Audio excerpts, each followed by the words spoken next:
you. Good evening. Okay, ang sarap yung nasa presence ng tayo ni Lord. Amen. At ang sarap pala ninyong tingnan pag may mga kumukuti-kutitap sa likod. Hallelujah. Okay, so ngayong gabi this is an evening of Thanksgiving. So let me share with you mga kapatid yung mensahe ng Panginoon sa atin sa gabi ito. And I do believe that the Lord has something great for each one of us tonight.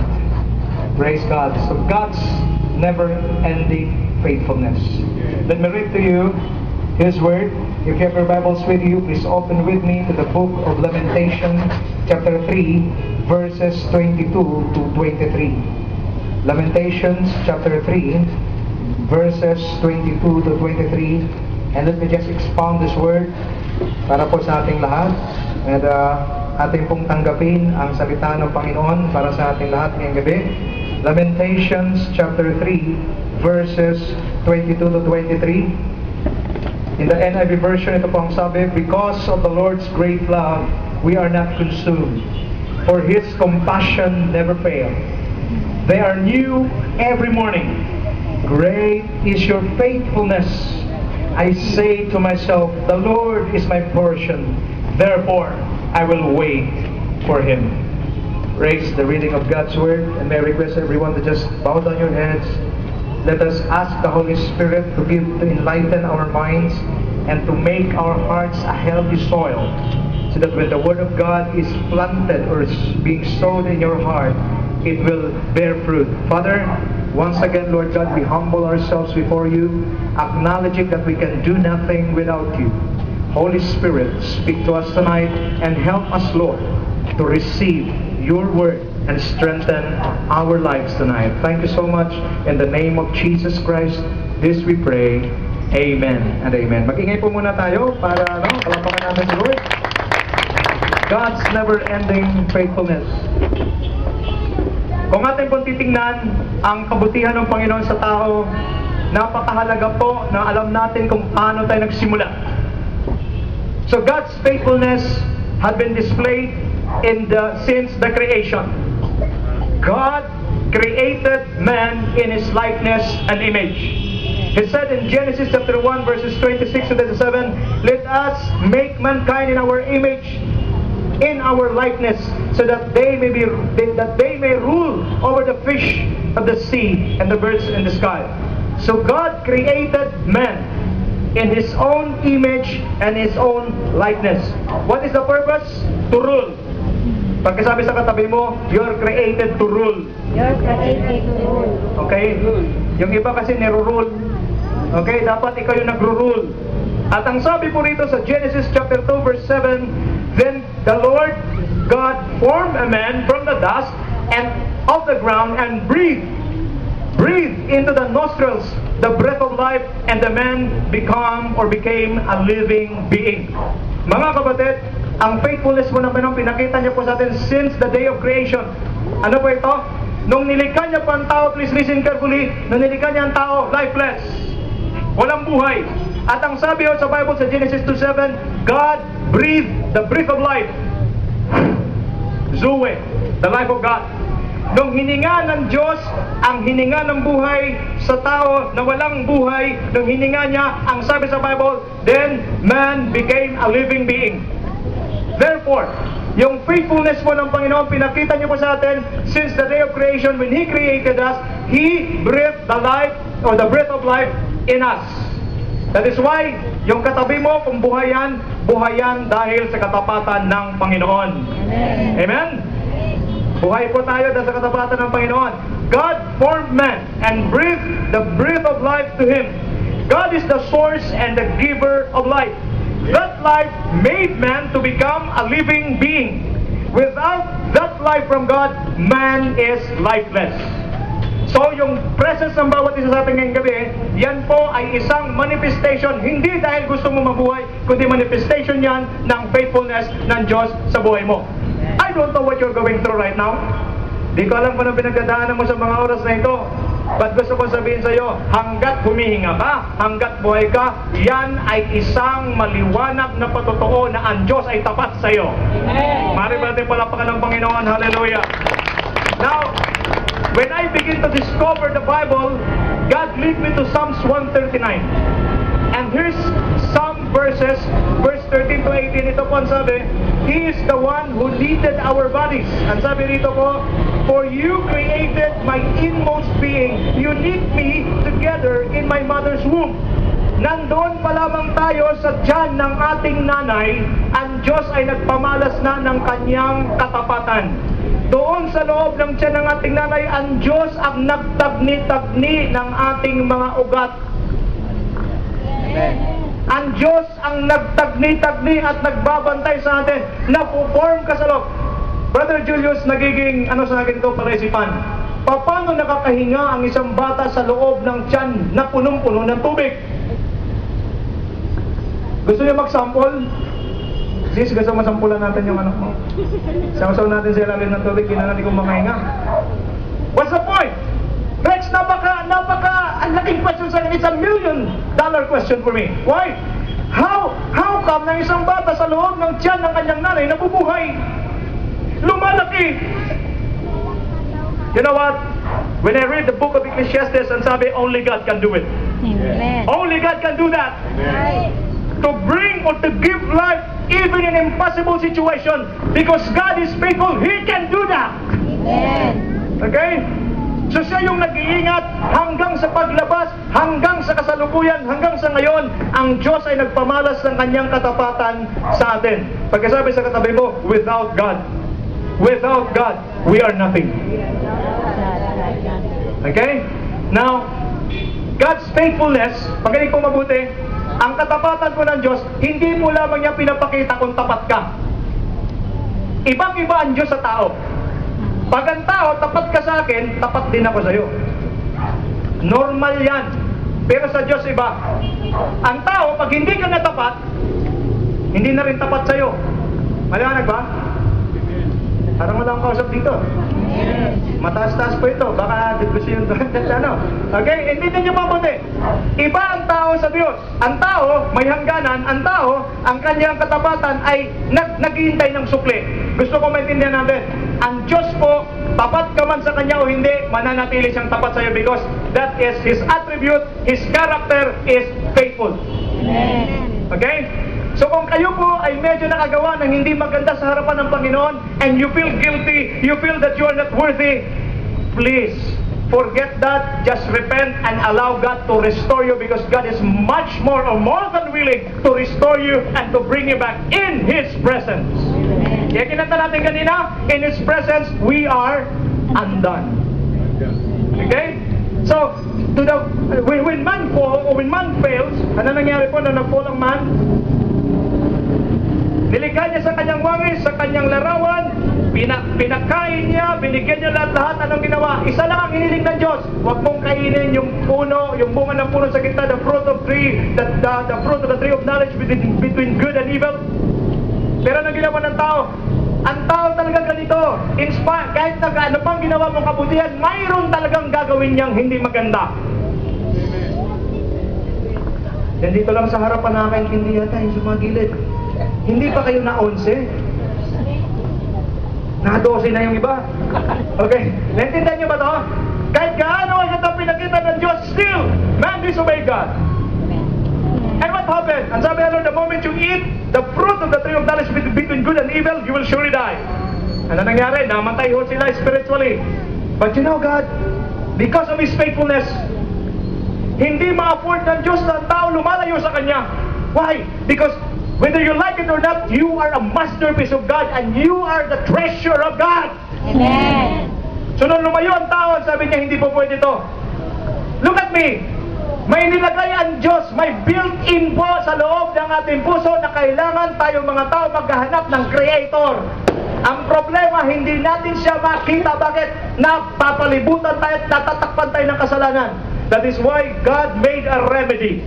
Out of His faithfulness, being God, He set aside His Lordship or His Godship and He clothed Himself with a human being, a human flesh in the life of Jesus Christ.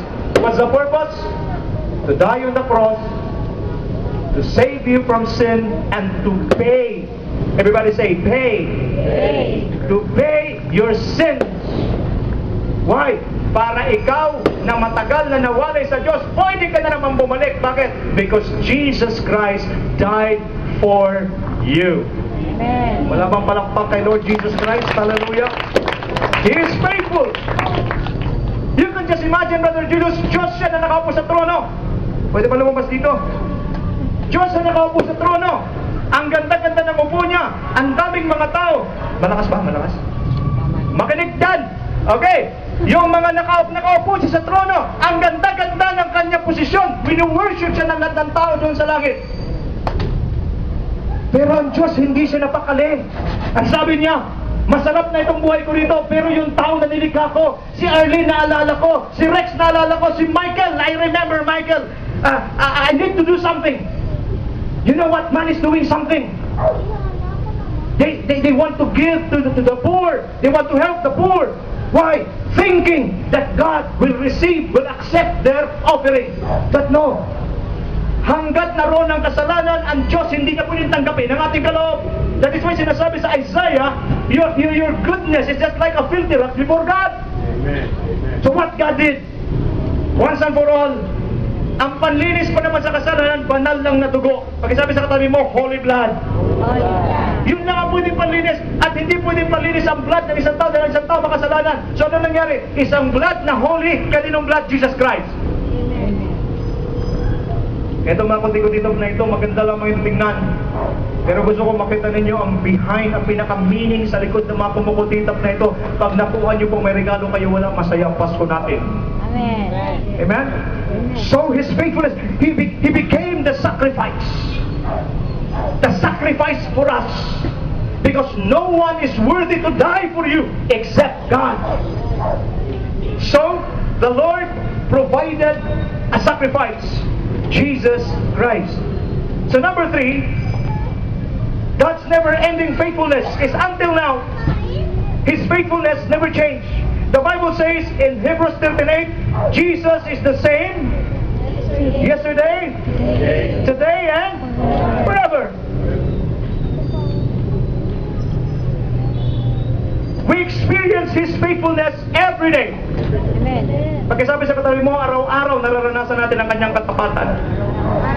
Every day. Tingin po sa akin lahat, please. Huwag po sa lechon nakatingin sa akin.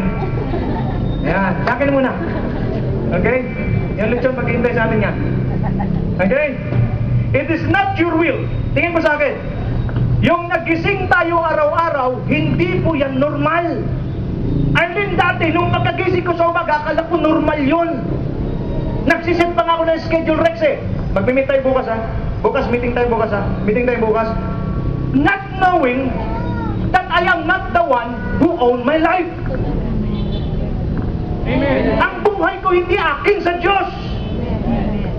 So every day, God is doing a miracle in your life. Ano ang miracle? Yung maggising ka sa umaga at nakapagsabi ka ng thank you, Lord. Amen. Yung buhay mo ngayon, hindi mo yan na buhay. Yan ay buhay na bigay sa iyo ng Diyos. Right. Nakuha natin? Now, sinasabi natin, ang buhay ko naman ay mahirap eh. Ang buhay ko naman puno-puno ng pasakit at dusa. Naalala ko yung palabas si Sharon at sabi, pasanggo ang daigdig. Para bang pasanggo ng daigdig, ang hirap. Tingin mo sa akin, whether you like it or not, if you understand the faithfulness of God, may karamdaman ka man, mahirap ka man ngayon, mabigat mo ng daladala mo, ano man ang dinadala mo, lagi mong tandaan, sa katapatan ng Diyos, walang problema na hindi kayang solusyonan ng Panginoon. Amen. Salamat natin si Lord. It is not your will to live. Brother Julius, hindi mo ginusto na mabuhay. Akala mo gusto mo lang mabuhay? Hindi. Dahil pag sinasabi ng Diyos, Rene, uwi. May magagawa ka ba? Hindi, Lord, wait. Wait, Lord. I'm not yet done. Sabi ng Lord, in my presence, you're undone. In my presence, you're undone. Uwi. Bigyan ka ng example. Brother Julius, nanghiram ako sa iyo ng radyo. Alam niyo pa ng mga bata yung radyo? Laptop na lang, para medyo sosyal. Nanghiram ako ng laptop. Sino may-ari ng laptop? Brother Julius. Sinabi ko, hiramin ko lang for 1 week. Sabi niya, okay pas, kailangan 1 week. Ngayon Ben, sabi ni Brother Julius, 3 days pa lang, na-miss niya na yung laptop niya. Sa mo Rex, Na-miss niya yung laptop niya. Ano sabi niya? Pas, kailangan ko na yung laptop. May magagawa ko? Wala. May magagawa ko? Wala. Kaya minsan mayabang. I am strong. I can do all things. Walang sakit. Ang BP ko okay. Ngayon, pag medyo marami ho kayo ng lechon, mayroon po kaming EPA Plus. Panlusaw. Okay? Ano ibig sabihin? Most of the time, we boast. Kaya to, akin to, kaya ko to. But I want you to understand. We are not the one who own our lives. Everything that we have are all borrowed from God. Amen. Hiram lang lahat sa Diyos. Amen. Wala kang pag-aari lahat sa Diyos. Sino na may-ari? Lahat. So, ano kailangan mong gawin? Every day, I want you to know, huwag kang mag-inarte, huwag mong masyadong isipin na ako na yata ang pinakamabigat na problema. Gusto mo malaman sino may pagkat na problema? Dadalhin kita sa ICU, makikita mo nakakabit ang mga tubo rito. Kaya huwag ka pakisali sa katabi mo, huwag kang mag-inarte. Sige, sabihin mo, huwag kang mag-inarte. Hindi ikaw ang may pinakamabigat na problema. At gusto kong sabihin sa'yo, nandito tayo ngayong gabi. Why? This is a great manifestation of God's faithfulness to ambassadors for Christ. Why? Because God will going to use this church for His glory. Hallelujah. Every day, when I wake up, I begin to understand God's faithfulness. I'm not saying, na tuwing ako nagigising si Sir Mercy, maganda ang gising ko palagi. Hindi tuwing sinasabi ko, pag nagigising ako, wala akong problema, Ben. Meron. Mukha lang wala, di ba? Ha? Mukha wala lang. Pero meron yan. Pero bakit parang caring mo? Kung ako lang, Rex, kung ako lang, matagal na, kilometro na, bagsak na ako. Pero bakit na kayo nakapagpatuloy? Pag naintindihan mo ang katapatan ng Diyos, pag hindi mo na kaya, tingin, pag hindi mo na kaya, ang Diyos sa kanyang katapatan, diyak kung bubuhatin ka niya at sasabihin niya, saan punta mo, Tuto? Dadaling kita doon. Bakit? Pag sinasabi mo, Lord, hindi ko na kaya, sabihin ng Panginoon, hayaan mo, akong bahala. Hallelujah! Parang hindi na po palakpak, walang lechon, ang mahina po palakpak. Malakas. Okay? So God's faithfulness. Hindi tayo may gusto magising. Hindi rin tayo may gusto mabuhay. Ang Diyos ay may gustong magising tayo at ang Diyos ay may gustong mabuhay tayo. Bakit? Mayroon siyang purpose sa iyong buhay. At never underestimate the plan of God in your life. Why? Because He can do great and mighty things in your life provided you are ready to acknowledge His goodness, His faithfulness. At sasabihin mo sa Kanya, Lord, kahit anong pinagdadaanan ko, kahit dapang-dapa na ako, I believe you created me for a purpose. Amen. May purpose ang Diyos. Huwag mo sabihin, wala na yata ang gamit eh. Matanda na ako, pastor. Hindi na ako gamitin ng Panginoon. Tumingin ka sa akin, huwag kang pumikit. Hanggat buhay ka, hanggat may lakas ka, hanggat kaya mong sumayang at gumalaw, gusto ko matandaan mo mabuti ito, may plano ang Diyos sa'yo. Amen. Palapakan natin si Lord. Praise God. I want you to understand this. Last but not the least, ang sabi po sa 2 Timothy chapter 2 verse 13, if we are faithless, He will remain faithful, for He cannot disown Himself. God's faithfulness is unconditional. Amen. Pagkasabi sa katabi mo, God's faithfulness is unconditional. That faithfulness is unconditional. It's unconditional. You fail, He remains faithful. You succeed, He remains faithful. Pwede ba akong makiraan? Okay. Pagkasabi sa katabi mo, huwag ka magalit pag tinamaan. Okay. Here we go. Pag tayo may kailangan, Lord Jesus, my King, my Savior, my Lord, hallelujah, Jehovah Jireh, Jehovah Rapha, Jehovah Shammah, help me. Nung magtagumpay, ano na sinasabi? SM, the Ford, Wall Street ha? Social. Si Lord, na-forget na. Tingin sa akin, pag ikaw to, Cecil, tinulungan mo ng gusto si Oliver, binigay mo lahat, bakit gusto mo siyang maging matagumpay? Nung magtagumpay na magkasalubong kayo, niho-niha, hindi ka pinansin. Anong gagawin mo? Walang utang na loob. Ganun tao. Pero si Lord, hindi. Ang sabi ko si Lord, hindi. Amen. Hindi si Lord. Kahit na ang dami niyang binigay sa'yo, hindi mo siya pinansin, pag tumawag ka sa Kanya, papansinin ka pa rin niya. Amen. Wala nang ginagawa si Lord kundi, ay si Julius, lapit na ito yung matigas sa ulo. Si Rex Sparrow, hindi ako talaga pinansin ito. Tingin sa akin, tamaan ka sana at magbago ka. Ikaw pa naman matigas ang ulo, malakas ka manghingi. At pagkatapos tingin sa akin, nabasa ko sa Bible to eh. Ano nabasa ko? Kahit matigas ang ulo mo, palagi ka nang hingi sa ng binibigay niya. Bakit ano? Natutuwa siya? Hindi. Para mapahiyak at magsisi ka. Amen. Pero wala yan dito. Wala dito yan. Pagkatapos sa tabi mo, wala dito yan. Pero parang namutla na magsalita, wala dito yan. Ako yan eh. Okay? Last but not the least, God is faithful. He is faithful to fulfill all His promises to us. Amen. Tonight, I want you to hold on to His promises. Huwag kayong mabuhay Kristiyano wala kayong hinahawakang pangako ng Diyos. Why? Because God is faithful to all His promises. Amen. Hallelujah. He said in His Word, kahit ikaw ay maputi ng buhok, tumanda ka na, hindi kita iiwan sapagkat nilikha kita, aalagaan kita. Isaiah 46 verse 4. Kaya ho yung medyo may mga edad ho. Nato na may edad, huwag magsabi ng amen. Tahimik lang. Okay? Huwag niyo pong isipin, may edad na ako, wala na akong value. Tingnan mo sa akin, sa tao ho, pag may edad ka, mukhang wala kang value. Hindi ko naman naman na Diyos kung totoo yan, ginagawa rin Skyflex. Okay? Tingin sa akin, sa mata ng tao, tingin o, the more na tayo nagkakaedad, the more na dapat kumapit tayo sa Diyos. Bakit? Sa tao kung nagkakaedad ka, itsapuera ka na. Pero pag nagkakaedad ka, sa Panginoon ka, baby ka. Amen. Palakpakan naman natin sa Lord yan. Our response, God is faithful to His promises. Ngayong gabi, hinahamon ho kayo lahat. Mami, dapat meron kang hawakang pangako ng Diyos. Why? Dahil ang Diyos faithful sa lahat ng kanyang pangako. Amen. Ngayon, kung wala ka pinanghawakang pangako, eh anong ipupulfill ng Diyos sa'yo? Ulitin ko. Pag wala ka pinanghawakang pangako, walang ipupulfill ang Diyos sa'yo. Amen.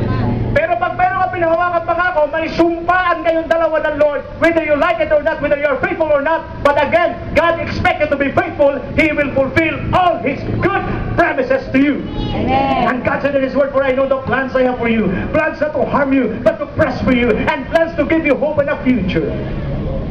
Pastor, bakit yung nangyayari sa akin? Baka hindi naman ganun kahigpit ang kapit mo. Ngayong gabi, tingin mo sa akin please. Ngayong gabi, it's not about our faithfulness to God. It is about the faithfulness of God to us. Amen. Amen. Because if God will expect our faithfulness, mapofrustrate lang siya. Amen. Pero kung tayo ang mag-expect ng faithfulness ng God, I'm telling you, hindi pa sumablay ang Diyos at kailanman hindi siya sasablay. Bakit? Totoo siya sa kanyang mga salita. Amen. Hallelujah! Praise God! Tonight, very timely, sabi ni Cecil kanina yung ating message ngayong gabi. Bakit? Christmas. When you think of Christmas, ano sabi? Birthday raw to ni Jesus eh. Sabi ng iba. Tama, Mami? Alam ni Mami yan. Okay? Birthday ni Lord. Nagtataka lang ako, di ba Arlene, pag mayroong birthday celebration, sinong center of attraction? Yung celebrate, di ba? Yung celebrant, di ba? Ito lang ang birthday na magulo. Bakit? Yung birthday celebrant Rex, hindi napapansin. Naiitsapuera at tapos yung mga bisita nagwawala. Okay? Gandam-gandam style pa eh. Okay? Ang birthday celebrant nawala sa picture. Okay? Tama ba yung ganun? Okay? Nawala sa picture yung birthday celebrant. And sad to say, sana po'y narinig natin mga kapitbahay ito. Huwag po tayo magkamali ng pag-celebrate ng Christmas. Because Christmas is God's way of expressing His love to all mankind. Amen. He has given His best gift for human or all mankind. And who is that? His only begotten Son, Jesus Christ. Amen. Jesus is the reason for the season. Amen. Maintindihan po natin sana ito. Please, huwag nating habulin ang mga regalo. Huwag nating habulin kung ano-ano pa yung mga matatanggap natin. Mga kapatid, kung tinanggap mo si Kristo, natanggap mo na lahat. Amen. Now, ang challenge sa atin ngayong gabi, this is a night of Thanksgiving, so what can I say to God? I'm not telling you to say something to God. I want you to offer a precious gift to the celebrant, or to offer a precious gift to the one who loves you so much. Ngayong gabi, what gift can you offer to Jesus? Now, gusto ko tapatan natin. Okay lang ba? Nagbigay ang Diyos, Johnny nagbigay ng buhay niya sa atin. And now, nagbigay ang Diyos ng buhay niya sa atin. Alangan naman, Brother Julius, binibigyan kita ng gift na worth 1 million. Binigyan mo ako ng gift ng piso. Napaka-unfair naman yata. Kanawa tayo? Hindi ko sinasabing pera ang hiningi ng Lord. Buhay ang kanyang binigay. At gusto niya rin, tumbasan din natin ito na buhay. Let us offer our lives to Jesus tonight. Lord, I have nothing to give, but I know I have one thing that will make you happy, that will make you smile. Together with my thanksgiving, I offer my life to you. Amen. Tonight, I hope and pray na nag-gets natin yung message ng Lord sa atin. God's never-ending faithfulness. Kaya nga sinasabi never-ending eh. Hindi lamang before, hindi lamang sa past, hindi lamang sa present, maging sa future, at maging sa eternity, God will remain faithful. Amen. Mga kapatid, tanggapin natin ito sa ating espiritu. Hindi po kayo nagkakamali ng Diyos sinanpalatayanan. Hindi po siya Diyos na hindi gumagalaw. Maraming Diyos kasi hindi gumagalaw.